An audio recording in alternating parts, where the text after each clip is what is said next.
Hey everyone, how are you today?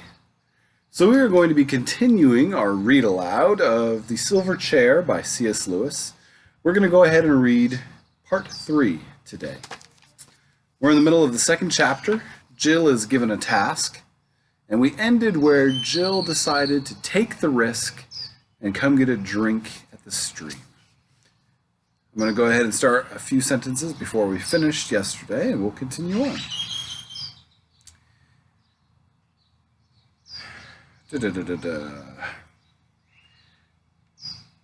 She got up and stood there with her lips still wet from drinking. "Come here," said the lion, and she had to. She was almost between its front paws now, looking straight into its face, but she couldn't stand for that long. She dropped her eyes. "Human child," said the lion, "where is the boy?" "He fell over the cliff," said Jill, and added, "Sir?" She didn't know what else to call him, and it sounded cheek to call him nothing. "How did he come to do that, human child?" "He was trying to stop me from falling, sir." "Why were you so near the edge, human child?" "I was showing off, sir." "That is a very good answer, human child. Do so no more. And now," here for the first time the lion's face became a little less stern, "the boy is safe. I have blown him to Narnia. But your task will be the harder because of what you have done." "Please, what task, sir?" said Jill. "The task for which I called you and him here out of your own world." This puzzled Jill very much. "It's mistaking me for someone else," she thought. She didn't dare to tell the lion this, though she felt she would get into a dreadful muddle unless she did. "Speak your thought, human child," said the lion. I was wondering, could there be some mistake? Because nobody called me in Scrub, you know. It was we who asked to come here. Scrub said we were to call to somebody. It was a name I wouldn't know, and perhaps the somebody would let us in, and we did, and then we found the door open. "You would not have called to me unless I had been calling to you," said the lion. "Then you were the somebody, sir," said Jill. "I am. Now hear your task. Far from here in the land of Narnia there lives an aged king who is sad because he has no prince of his blood to be king after him. He has no heir because his only son was stolen from him many years ago, and no one in Narnia knows where that prince went or whether he is still alive. But he is. I lay on you this command, that you seek this lost prince until either you have found him and brought him to his father's house, or else died in the attempt, or else gone back to your own world." "How, please?" said Jill. "I will tell you, child," said the lion. "These are the signs by which I will guide you in your quest. First, as soon as the boy Eustace sets foot in Narnia, he will meet an old and dear friend. He must greet that friend at once. If he does, you will both have good help. Second, you must come on a journey out of Narnia to the north, till you come to the ruined city of the ancient giants. Third, you shall find writing on a stone in that ruined city, and you must do what the writing tells you. Fourth, you will know the lost prince if you find him by this, that he will be the first person you have met in your travels who asks you to do something in my name. In the name of Aslan." As the lion seemed to have finished, Jill thought she could say something, and so she said, "Thank you very much. I see." "Child," said Aslan in a gentler voice than he had used yet, "perhaps you do not quite see as well as you think. But the first step is to remember. Repeat to me in order the 4 signs." Jill tried and didn't get them quite right. So the lion corrected her and made her repeat them again and again until she could say them perfectly. He was very patient over this, so that when it was done, Jill plucked up the courage to ask, "Please, how am I to get to Narnia?" "On my breath," said the lion. "I will blow you into the west of the world as I blew Eustace." "Shall I catch him in time to tell him the first sign? But I suppose it won't matter. If he sees an old friend, he's sure to go speak to him, isn't he?" "You will have no time to spare," said the lion. "That is why I must send you at once. Come, walk before me to the edge of the cliff." Jill remembered very well that there was no time to spare, and that was her own fault. If I hadn't made such a fool of myself, Scrub and I would be going together, and he'd have heard all the instructions as well as me, she thought. So she did as she was told, and it was very alarming walking back to the edge of the cliff, especially as the lion did not walk with her, but behind her, making no noise on his soft paws. But long before she got anywhere near the edge, the voice behind her said, "Stand still. In a moment I will blow, but first, remember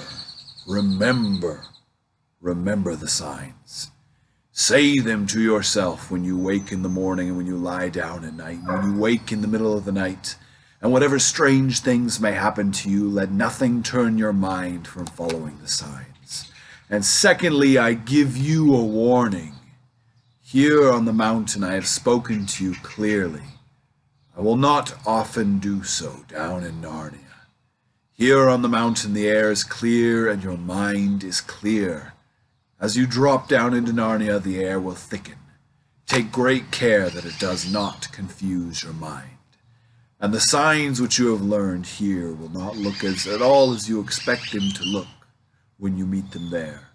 That is why it is so important to know them by heart and pay no attention to appearances. Remember the signs and believe the signs. Nothing else matters. And now, daughter of Eve, farewell."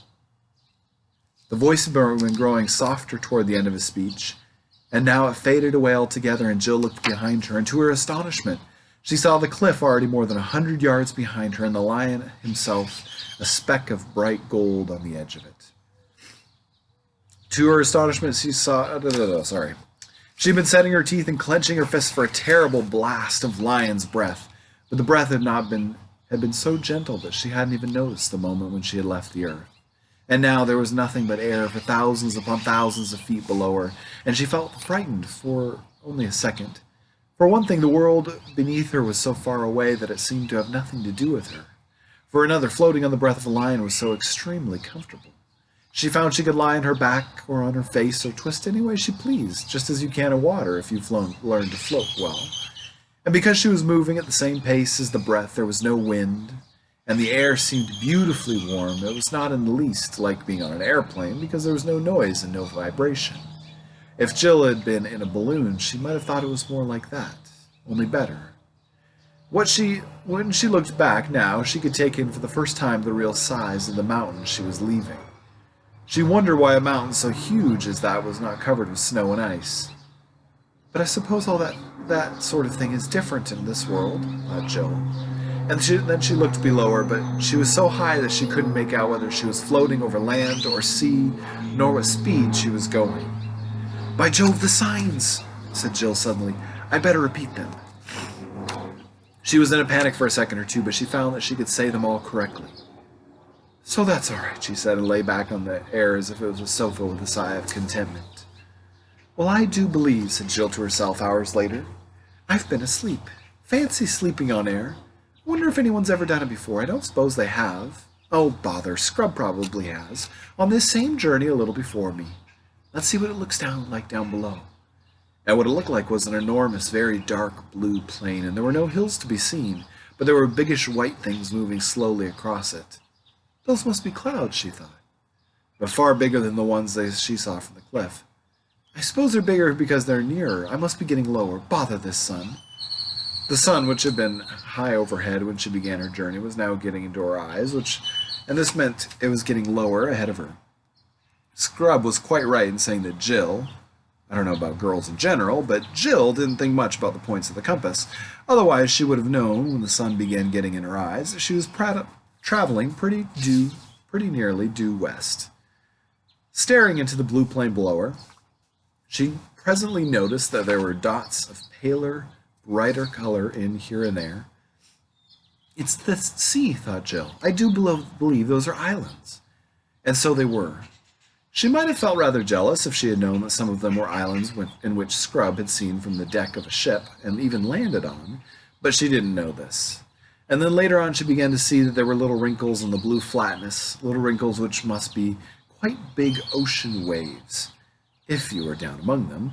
And now, all along the horizon, there was a thick, dark line which grew thicker and darker so quickly that you could see it growing. That was the first sign she had seen of the great speed at which she was traveling, and she knew that the thickening line must be land. And suddenly, from her left, for the wind was in the south, a great white cloud came rushing toward her, this time on the same level as herself, and before she knew where she was, she had shot right into the middle of the cold, wet fogginess. And that took her breath away, but she was only in it for a moment. She came out blinking in the sunlight and found her clothes wet. She had on a blazer and sweater and shorts and stockings and pretty thick shoes. It had been sort of a muddy day in England. And she came out lower than she had gone in, and as soon as she did, she noticed something which I suppose she ought to have been expecting, which came as a surprise and a shock. It was noises. Until then she had traveled in total silence. And now for the first time she heard the noise of waves and the crying of seagulls. And now too she smelled the smell of the sea. And there was no mistake about her speed now. She saw two waves meet with a smack and a spout of foam go up before them. But she had hardly seen it before it was 100 yards behind her. The land was getting nearer at a great pace, and she could see the mountains far inland and other nearer mountains on her left. And she could see bays and headlands, woods and fields, stretches of sandy beach. The sound of waves breaking on the shore was growing louder with every second and drowning out the other sea noises. And suddenly the land opened right ahead of her, and she was coming into the mouth of the river. She was very low now, only a few feet above the water, and a wave-top came against her toe, and a great splash of foam spurted up, drenching her nearly to the waist. And now she was losing speed. Instead of being carried up the river, she was gliding into the riverbank on her left, and there were so many things to notice that she could hardly take them all in. A smooth, green lawn, a ship so brightly colored that it looked like an enormous piece of jewelry, towers and battlements, banners fluttering in the air, a crowd, gay clothes, armor, gold, swords, a sound of music. But this was all jumbled. The first thing that she knew was that she had alighted and was standing under a thicket of trees close by the riverside, and there, only a few feet away from her, was Scrub. And the first thing she thought was how very grubby and untidy and generally unimpressive he looked. And the second was, how wet I am. And that's the end of chapter 2. And we're going to pause there, and we're going to pick up with chapter 3 next time. Have a wonderful day. Don't drive your parents crazy.